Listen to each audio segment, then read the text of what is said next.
15ই August সেই ক্ষেত্রে একটা নাশকতা করার বড় রকমের কোনো পরিকল্পনা ছিল বলে আশঙ্কা করা হচ্ছে।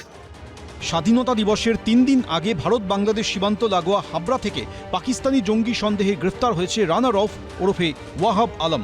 এবার তার বিরুদ্ধে সামনে আসছে মারাত্মক অভিযোগ। এসটিএফ সূত্রে খবর, ফোর্টুলিয়ামের ম্যাপ, ভিডিও, ছবি জোগাড় করে পাকিস্তানের গুপ্তচর সংস্থা আইএসআই এর কাছে পাঠিয়েছিল সে। শুধু তাই নয়, বর্ডার সিকিউরিটি ফোর্স বা বিএসএফ এর মুভমেন্ট, ভারতীয় সেনাবাহিনীর গতিবিধি, ভারতীয় রেলওয়ের নেটওয়ার্ক, এগুলোতেও নজর রাখছিল সে।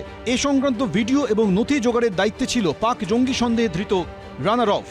তবে কি নাশকতা বা অন্য কোনো চক্রান্তের পরিকল্পনা ছিল, উঠছে প্রশ্ন। এসটিএফ সূত্রে খবর, সন্দেহভাজন জঙ্গির মোবাইল ফোন থেকে মিলেছে পাকিস্তান, বাংলাদেশ, নেপাল, শ্রীলঙ্কার একাধিক মোবাইল নম্বর। সেই সব নম্বর থেকে চ্যাটও করা হয়েছিল। ধরা পড়ার আগে সেই চ্যাট ও নম্বর ডিলিট করে দেওয়া হয়। দুজন পাকিস্তানি টেরোরিস্ট যারা দীর্ঘদিন ধরে ভারতের বুকে প্রবেশ করে কলকাতায় ঘাপটি মেরেছিল এবং ওরা এই 12 তারিখে কলকাতা এবং তার আশেপাশে দক্ষিণেশ্বর বিভিন্ন সময় বিভিন্ন জায়গায় ছিল এবং বিভিন্ন ছত্রছায়া এরা ছিল। পাকিস্তানি যে ডকুমেন্ট আছে তার কিছু কিছু ডকুমেন্ট এরা ডিলিট করে দিয়েছে, মোবাইল ডাটা, কিছু কমিউনিকেশন, ঠিক আছে, বিভিন্ন চ্যাট, এইগুলো কিছু পাওয়া গেছে। এসটিএফ সূত্রে খবর, পাক জঙ্গি সন্দেহে ধৃত রানা রউফের কাছ থেকে মিলেছে পাকিস্তানের পাসপোর্ট, এছাড়া একটি ভোটার কার্ড। এগুলো কন্টিনিউয়াস হতো, এটা সেফ প্যাসেজ ছিল বাংলাদেশ থেকে যাতায়াত করার। বাংলাদেশ তো জঙ্গিদের ঘাঁটিতে পরিণত হয়েছে, তারা পশ্চিমবঙ্গকে সেফ করিডোর হিসেবে ব্যবহার করত। আগে বাইরের রাজ্যের পুলিশ এসে এগুলো অ্যাকশন নিত, এখন পশ্চিমবঙ্গ পুলিশকে করতে দেওয়া হচ্ছে, তাই আপনাদের সামনে এগুলো আসছে এবং এই ক্র্যাকডাউনের কাজ চলবে। মঙ্গলবার রাতে হাওড়ার চোংদা মোড় থেকে ধরা পড়ে সন্দেহভাজন এই পাকিস্তানি জঙ্গি। এসটিএফ সূত্রে খবর, হাবড়া থেকে পেট্রাপোল বেনাপোল হয়ে বাংলাদেশ ঢুকে সেখান থেকে সোজা নেপালের কাঠমান্ডু যাওয়ার ছক ছিল পাক জঙ্গি সন্দেহে ধৃত রানা রউফের। ধৃতকে 14 দিনের জন্য এসটিএফ এর হেফাজতে পাঠিয়েছে আদালত।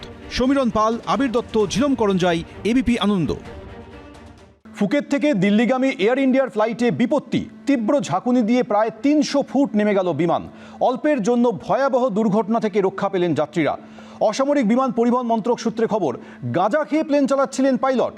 ঘটনার তদন্ত করছে এএআইবি। ডিজিসিএ-কে ডোপ টেস্টিং সংক্রান্ত নিয়মাবলী পর্যালোচনা করার নির্দেশ দেওয়া হয়েছে।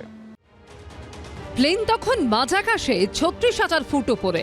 হঠাৎ এক ধাক্কায় প্রায় 300 ফুট নেমে যায় বিমান। আসন থেকে ছিটকে পড়েন যাত্রীরা। কোনো মতে পরিস্থিতির সামাল দেন কো পাইলট। সম্প্রতি অল্পের জন্য ভয়াবহ দুর্ঘটনা থেকে রক্ষা পেয়েছে এয়ার ইন্ডিয়ার AI2379 বিমান। আহত হয়েছেন 20 জন যাত্রী ও 4 জন বিমান কর্মী। কিন্তু কেন ঘটেছিল এই ঘটনা? তদন্তের সামনে আসা তথ্য চোখ কপালে তুলে দিয়েছে সকলের। অসামরিক বিমান পরিবহন মন্ত্রক সূত্রে খবর, গাঁজা খেয়ে বিমান চালাচ্ছিলেন পাইলট ইন কমান্ড। দ্বিতীয় মাদক পরীক্ষাতেও তিনি উত্তীর্ণ হতে পারেননি। ভয়ঙ্কর ঘটনাটি ঘটেছে গত 4 তারিখ। এয়ারবাস A320 নিও মডেলের বিমানটিতে 137 জন যাত্রী ও 8 জন ক্রু ছিলেন। থাইল্যান্ডের ফুকেত থেকে দিল্লি আসার পথে ওড়িশার আকাশে হঠাৎ তীব্র ঝাঁকুনি দিয়ে অনেক নিচে নেমে যায় বিমানটি। পরে বিমানটি স্থিতিশীল হয় এবং দিল্লিতে নিরাপদে অবতরণ করে।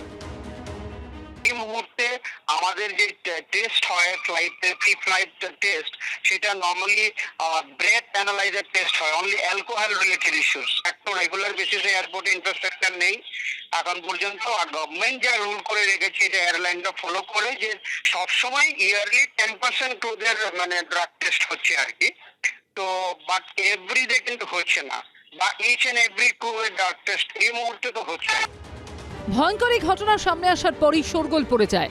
অভিযোগের আঙুল ওঠে এয়ার ইন্ডিয়ার দিকে।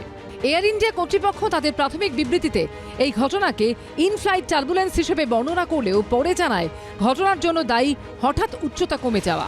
কিন্তু টার্বুলেন্স যদি না হয় তাহলে সেই সময় কি ঘটেছিল, কি করে অতটা নিচে নেমে গেল বিমানটি, তা জানতে ঘটনার পর বিমানের 2 পাইলটের মাদক পরীক্ষা হয়। প্রথম পরীক্ষায় ব্যর্থ হন পাইলট ইন কমান্ড। দ্বিতীয়বার তাদের মাদক পরীক্ষা হলে তাতেও ফেল করেন অভিযুক্ত পাইলট। সূত্রের খবর, তদন্ত শেষ না হওয়া পর্যন্ত বসিয়ে দেওয়া হয়েছে 2 পাইলটকে। অন্যদিকে বুধবারও কলকাতা বিমানবন্দরে যান্ত্রিক ত্রুটি ধরা পড়ে একটি এয়ার ইন্ডিয়ার বিমানে। আমরা এই মুহূর্তে রয়েছি কলকাতা বিমানবন্দরে এবং এখানে দেখা যাচ্ছে যে এয়ার ইন্ডিয়া এক্সপ্রেস IX 1254 এই যে ফ্লাইটটি রয়েছে এদিন 6:30 নাগাদ সেটি 170 জন যাত্রীকে নিয়ে কলকাতা থেকে চেন্নাই যাওয়ার কথা থাকলেও প্রায় 4.5 ঘন্টারও বেশি সময় পেরিয়ে গেছে, এখনো পর্যন্ত এই ফ্লাইট ছাড়া হয়নি। যাত্রীদের অভিযোগ, তাদের জন্য বিকল্প কোনো ব্যবস্থা করা হয়নি। কখন বিমান ছাড়বে তা জানানো হয়নি। পরে বেলা 12:30 নাগাদ ছাড়ে বিমানটি। সুকান্ত মুখোপাধ্যায় রিপোর্ট, এবিপি আনন্দ, কলকাতা। এবিপি আনন্দ, এগিয়ে থাকে, এগিয়ে রাখে।